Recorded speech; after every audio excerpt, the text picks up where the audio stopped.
میرے عزیزو، مسائل قربانی بیان ہو رہے تھے۔ آج جو مسئلہ بیان ہونا ہے وہ ذبح کے متعلق ہے۔ فرمایا کہ ہر چیز کے احکامات ہیں، ذبح کے بھی احکامات ہیں۔ فرمایا جب تم کسی موذی جانور ہی کیوں نہیں ہے، جب اس کو قتل کرو تو احسن طریقے سے قتل کرو، ایسے طریقے سے قتل کرو کہ اس کی جان ذرا جلدی نکل جائے۔ کسی جانور کو تڑپا کر مارنا، یہ شریعت میں اس کی اجازت نہیں ہے، چاہے موذی جانور ہی کیوں۔ فرمایا وَإِذَا قَتَلْتُمْ فَأَحْسِنُوا الْقِتْلَةَ، جب تم قتل کرو تو احسن طریقے سے۔ وَإِن ذَبَحْتُمْ وَإِذَا ذَبَحْتُمْ فَأَحْسِنُوا الذِّبْحَ، جب ذبح کرو تو احسن طریقے سے ذبح کرو۔ وَلْيُرِحْ ذَبِيحَتَهُ، اور اپنے ذبیحہ کو آرام پہنچاؤ۔ اس میں میرے عزیز یہ ہے کہ پہلے چھری کو تیز کر لیا جائے۔ بعض لوگوں کی عادت یہ ہوتی ہے جی، جب دیکھتے ہیں ادھر سے جانور کو لٹا دیا گیا، اب چھری کو تیز کر رہے ہیں یا جانور کے سامنے تیز کر رہے ہیں، یہ چیزیں مناسب نہیں ہیں۔ پہلے ہی سے چھری تیز کر لی جائے اور جیسے ہی جانور کو لٹائیں تو ان میں سے ذبح وہ کرے جو احسن طریقے سے ذبح کرنا جانتا ہو۔ بہتر تو یہ ہے کہ خود جو قربانی کرنے والا ہے احسن طریقے سے اگر ذبح کرنا جانتا ہے تو خود ذبح کرے۔ آپ صلی اللہ علیہ وسلم نے حجۃ الوداع کے موقع پر 63 اونٹوں کا نحر کیا تھا خود اپنے ہاتھوں سے۔ آپ صلی اللہ علیہ وسلم نے اپنی عمر شریف کے تعداد کے اعتبار سے، چونکہ آپ کی عمر 63 سال ہوئی ہے تو اس وجہ سے آپ نے 63 اونٹوں کا نحر کیا۔ پھر جو بقایا تھے آپ صلی اللہ علیہ وسلم نے وہ حضرت علی کے حوالے کے، آئے حضرت علی پاک کی تم ان کا نحر کر دو۔ تو اونٹ جو ہے اس میں نحر ہوتا ہے اور جو گائے ہے بکری وغیرہ اس میں ذبح ہوتا ہے، اور ہمارے ہاں عمومی طور پر اس کے برعکس ہی کیا جاتا ہے، ہر چیز میں ذبح چل رہی ہے، اونٹ کو بھی ذبح کیا جا رہا ہے۔ بھائی اونٹ میں ذبح نہیں ہے، سنت اونٹ میں نحر کرنا ہے۔ وہ نحر ہی ہوتا ہے کہ اونٹ کے جو سمجھا جائے سامنے والی جو ٹانگ ہے، بائیں ٹانگ کو باندھ دیا جائے اور اونٹ کو کھڑا کر دیا جائے، اور یہاں پر اس کے ایک رگ ہوتی ہے خون والی رگ، اس کو نیزہ مارا جائے بسم اللہ اللہ اکبر پڑھ کر، بس اسی سے اس کا خون بہتا رہے گا اور اسی میں وہ ہو جائے گا۔ اس کو کہتے ہیں نحر کرنا۔ اور پھر ہمارے ہاں ایک اور چیز بھی چلی آ رہی ہے کہ جی اس کے اندر 7 آدمی شریک ہیں تو پھر اس کو 7 ٹک لگاؤ 7 جگہ پر، بھی یہ چیز نہیں ہے، یہ شریعت میں یہ چیز ثابت نہیں ہے، ہم اپنی طرف سے لوگوں نے یہ چیزیں کر لی ہیں، ان سے بچنا ہے۔ بس ایک مرتبہ نحر کر دیا وہ کافی ہے، 7 جگہ پہ اس کو الگ الگ سے ذبح کرنے کی کوئی ضرورت نہیں ہے۔ فرمایا کہ ذبح کرو تو احسن طریقے سے ذبح کرو۔ اور بعض لوگ جی ایسے تیزی سے ذبح کرتے ہیں کہ جانور کی گردن جو ہے وہ جدا ہو جاتی ہے۔ جانور کی گردن کو جدا کرنا یہ مکروہ ہے۔ بس جب رگیں کٹ جائیں، 4 رگیں ہیں، 4 رگیں چاروں میں سے اکثر کٹ جائیں یا ان میں سے 3 رگیں کٹ جائیں تو وہ جانور کیا ہو جاتا ہے، حلال ہو جاتا ہے۔ باقی بعض لوگ جی حرام مغز تک جا کر چھری کو مارتے ہیں۔ یہ زیادہ تر قصائی جو ہوتے ہیں ان کی عادت یہ ہوتی ہے کہ ان سے پوچھا جائے کہ بھئی تم حرام مغز کے اندر چھری کی نوک کو کیوں مارتے ہو؟ دیکھا ہوگا آپ نے جیسے ہی چھری کی نوک کو مارتے ہیں تو جانور بڑا بیچارہ اضطراب کے ساتھ تڑپتا ہے، سخت اس کو تکلیف ہوتی ہے۔ حالانکہ حدیث میں تکلیف پہنچانے سے منع فرمایا، حرام مغز تک تم چھری کو نہیں لے جا سکتے۔ ان سے پوچھا جائے کہ آپ کیوں حرام مغز کے اندر، کہتے ہیں کہ جی اگر ہم حرام مغز کے اندر چھری کو نہ ماریں تو جانور کی روح نہیں نکلتی۔ یہ بات غلط ہے، ہرگز ایسا نہیں ہے، بلکہ جب آپ نے اس کی رگیں کاٹ دی ہیں تو آہستہ آہستہ اس کی روح کیا ہو جائے گی، نکل جائے گی۔ اور جیسے ہی جانور کو تم نے ذبح کر دیا ہے اور دیکھا اب اس کی رگیں صحیح طریقے سے کٹ گئی ہیں تو احسن پھر اس کے لیے حکم یہ ہے کہ جانور کی جو ٹانگیں ہیں اگر مناسب سمجھے تو وہ بھی کھول دی جائیں تاکہ آپ وہ اپنی ٹانگیں وغیرہ مارتا رہے، اس کی روح آسانی کے ساتھ پرواز کر جائے۔ جب اس کی روح نکل جائے، اب آپ کو معلوم ہو چکا ہے کہ جانور اب ٹھنڈا ہو گیا ہے، پھر اس کا چمڑا وغیرہ اتارنا شروع کریں۔ بعض لوگ ادھر سے کسائی ایسا کرتے ہیں، ادھر سے ابھی ذبح کیا وہ بیچارہ جانور تڑپ رہا ہوتا ہے، ابھی اس کی روح صحیح طریقے سے نکلی نہیں ہے، اور پھر اس کو جو ہے نا اس کے چمڑا اتارنا شروع کر دیتے ہیں۔ ایسا ہرگز نہ کریں۔ اور پھر جو جانور کو ذبح کیا جاتا ہے، ذبح کرنے کا مقصد میرے محترم عزیزو دم مسفوح کو نکالنا ہے، نجس خون کو نکالنا ہے۔ اب اس میں یہ ہوتا ہے کہ بعض کسائی اس کو جانور کو ذبح کرنے کے بعد جب اس کا خون نکلنا شروع ہوتا ہے تو اس کی رگیں دبانا شروع کر دیتے ہیں۔ بھئی یہ کس لیے دبا رہے ہو؟ اصل تو مقصد ہی دم مسفوح کو نکالنا ہے، دم مسفوح حرام خون کو نکالنا ہے۔ اب اگر ذبح کرنے کے بعد تم دوبارہ اس کی رگیں دبا رہے ہو تو پھر ذبح کا کیا فائدہ ہوا؟ تو ان چیزوں سے اپنے آپ کو بچانا ہے۔ جہاں پر بھی دیکھیں اور کوشش یہ کریں، پہلے تو آپ خود اپنے ہاتھ سے ذبح کریں۔ آپ صلی اللہ علیہ وسلم کی سنت یہی ہے، آپ صلی اللہ علیہ وسلم نے خود اپنے ہاتھوں سے ذبح کیا۔ لیکن اگر کوئی اپنے ہاتھوں سے ذبح کرنا نہیں جانتا، آسان طریقے سے وہ ذبح نہیں کر سکتا، تو پھر اس کے لیے حکم یہ ہے کہ جب قربانی کا جانور ذبح ہو رہا ہو تو قربانی کے جانور کے پاس حاضر ہو جائے، اور ذبح کرنے سے پہلے قربانی کے جانور کو قبلہ رخ لٹا دیا جائے اور بائیں کروٹ پہ لٹا دیا جائے۔ بعض لوگ جی بہت زیادہ جلدی کرتے ہیں اور یہ دیکھتے نہیں ہیں کہ جانور کا رخ قبلہ کی طرف ہوا یا نہیں ہوا، ویسے ہی اس کو کیا کر دیتے ہیں، ذبح تو ہو جائے گا لیکن یہ اچھا نہیں ہے۔ ذبح کی نفی نہیں ہے، جانور ذبح ہو جائے گا، لیکن ذبح کے بھی ہر چیز کے میرے محترم عزیزو آداب ہوا کرتے ہیں، ذبح کے بھی آداب ہیں۔ تو ذبح کے آداب یہ ہیں کہ جانور کو قبلہ رخ لٹا دیا جائے اور پھر بائیں کروٹ پہ اس کو لٹایا جائے۔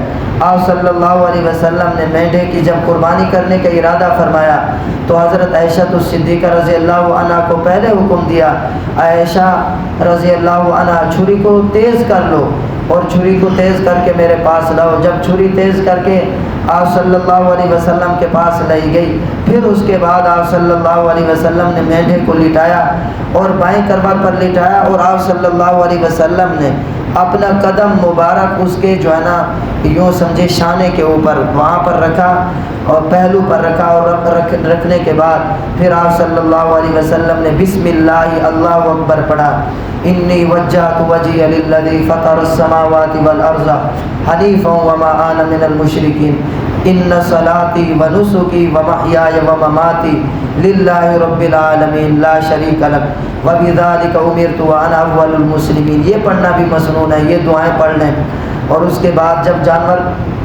ذبح ہو جائے تو پھر یہ دعا پڑھیں، بسم اللہ اللہم تقبلہ منی کما تقبلت من حبیبک محمد صلی اللہ علیہ وسلم وخلیلک ابراہیم علیہ السلام۔ تو اس طریقے سے ذبح کریں۔ اگر جی قربانی وہ خواتین کی جانب سے ہو رہی ہے اور ذبح کرنے والے وہ اپنے ہی افراد ہیں، خامد ہے یا بھائی ہے، تو پھر خواتین بھی قربانی کے جانور کے پاس حاضر ہو جائیں۔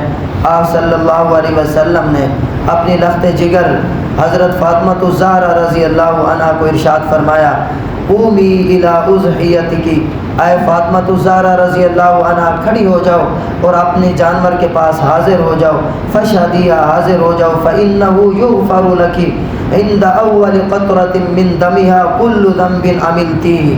جیسے ہی اس کا پہلا قطرہ زمین پر گرے گا، اللہ تبارک و تعالی تمہارے سابقہ سارے گناہوں کو معاف فرما دے گا۔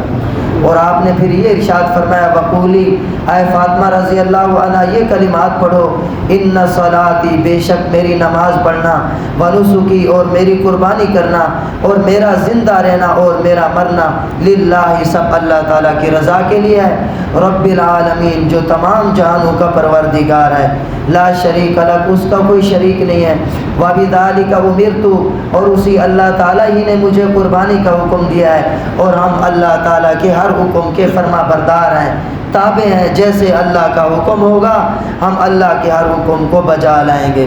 تو میرے محترم عزیزو، ذبح بھی کرنا، احسن طریقے سے ذبح کرنا، اور پھر اگر خود ذبح نہیں کر رہے تو پھر اس آدمی کو ذبح کرنے کے لیے کہیں جو احسن طریقے سے ذبح کرنا جانتا ہو، اور پھر کوشش کریں کہ ذبح کے وقت جی تکبیریں پڑھیں، بسم اللہ اللہ اکبر۔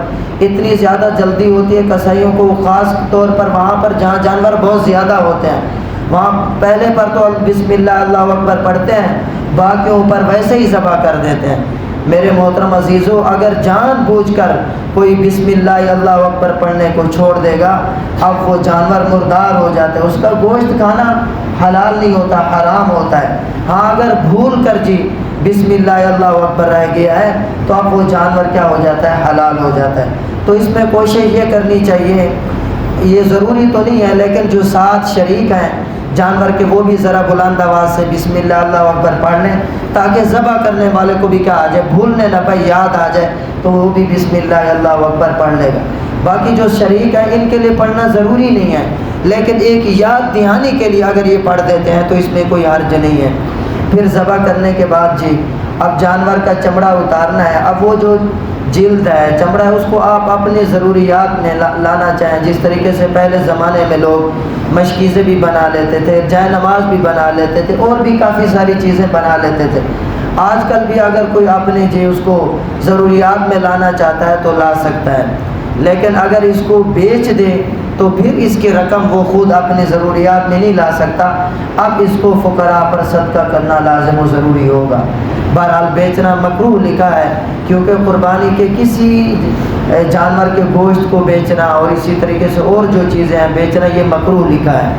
بہرحال قربانی کا جو چمڑا ہے اس کو صدقہ کر دیں، آپ اپنے عزیز و اقارب میں ان کو بھی صدقہ کر سکتے ہیں قربانی کا یہ جو چمڑا ہے۔ پھر جب قربانی کا جانور ذبح ہو جائے، اب اس میں اگر آپ 7 افراد شریک ہیں بڑے جانور میں، تو اس میں کوشش یہ کریں کہ قربانی کے گوشت کو تول کر کیا کریں، تقسیم کریں، اندازے سے نہ کریں، کیونکہ یہ مکیلی اور موزونی چیز ہے، یہ اس کا وزن کیا جاتا ہے، یہ مکیلی اور موزونی چیزوں میں سے آتی ہے، اور جو مکیلی اور موزونی چیزیں ہیں ان میں برابری ضروری ہوتی ہے۔ برابری کیا ہوتی ہے؟ ضروری۔ اب اس میں 7 افراد شریک ہیں، ہر ایک کیا جی رقم برابر ہے، اگر کسی ایک افراد کی جانب سے گوشت زیادہ چلا گیا تو وہ ربا کے اندر چلا جاتا ہے، اور اگر کسی ایک ساتھی کا 7ویں حصے سے کم ہو گیا تو پھر تو قربانی نہیں ہوگی۔ تو اس وجہ سے اس میں احتیاط کی ضرورت ہے، گوشت کو کیا کر کے وزن کر کے تقسیم کیا جائے۔ لیکن اگر کہیں پہ جی ترازو نہیں مل رہی، وزن کرنا دشوار ہو رہا ہے، تو پھر اس میں یہ کیا جائے کہ سری پائے بھی ہر طرف سے 7 حصے میں سری ہے، پائے ہے، ان کے ٹکڑے ٹکڑے کر کے کیا کر دیے جائیں، شامل کر دیے جائیں۔ اب اس میں کیا ہو جائے گی، گنجائش ہو جائے گی، اندازے سے اگر تقسیم کرنا چاہیں گے تو آپ کر سکتے ہیں۔ بہرحال افضل یہی ہے کہ گوشت کو وزن کر کے کیا کر دیا جائے، تقسیم کر دیا جائے۔ پھر جب آپ نے گوشت جی تقسیم کر لیا، اب آپ کے اپنے حصہ میں آ گیا، اس میں افضل یہ ہوتا ہے اب اس قربانی کے گوشت کے 3 حصے کیے جائیں۔ یہ ایک مستحب عمل ہے، فرض واجب نہیں ہے، مستحب عمل ہے۔ اس میں 3 حصے کیے جائیں، ایک حصہ اپنے اہل و عیال کے لیے، اور دوسرا جو حصہ ہے آپ کے جو عزیز و اقارب ہیں ان کے لیے، اور تیسرا حصہ فقراء کے لیے ہے۔ ایک حصہ آدمی اپنے لیے رکھے اور دوسرا حصہ عزیز و اقارب میں، اور تیسرا حصہ جو ہے وہ غرباء اور مساکین کے لیے۔ اور پھر اس میں افضل یہ ہے کہ عید الاضحیٰ کے دن ابتدا وہ قربانی کے گوشت سے کرے۔ آپ صلی اللہ علیہ وسلم نے 63 اونٹوں کا اپنے ہاتھوں سے نار کیا، اور آپ نے حضرت علی کو فرمایا کہ اے علی رضی اللہ تعالی عنہ، ان اونٹوں میں سے ہر ایک سے تھوڑا تھوڑا ٹکڑا لے کر ہانڈی میں ڈالو اور پھر اس کو پکاؤ۔ اب وہ پکایا گیا، آپ صلی اللہ علیہ وسلم نے گوشت بھی تناول فرمایا اور شوربہ بھی پیا ہے، تو یہ محبوب اور پسندیدہ ہے۔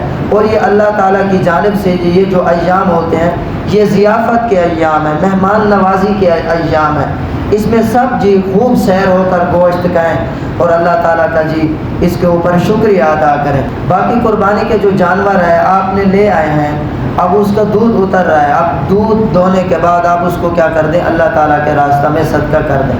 لیکن اگر آپ نے خود استعمال کر لیا ہے پھر اس کی قیمت لگائیں، 1 کلو ہے، 2 کلو ہے، جتنا بن رہا ہے اس کو اس کی رقم کے بقدر کیا کر دیں، صدقہ کر دیں۔ اون سے ذبح سے پہلے آپ نفع نہیں اٹھا سکتے، لیکن اگر ذبح کرنے کے بعد آپ نے اون اس کی اتاری ہے، اس کو استعمال میں لانا چاہیں تو لا سکتے ہیں۔ اللہ تبارک و تعالی مجھے ہم سب کو عمل کرنے کی توفیق عطا فرمائے۔ اگر کوئی مسئلہ پوچھنا ہو تو بعد میں پوچھ سکتے ہیں۔ اللہم انت السلام و منک السلام تبارک ربنا و تعالی یا ذا الجلال والاکرام۔ اللہم صلی علی محمد النبی الأمی وعلی آلہ وسلم تسلیما۔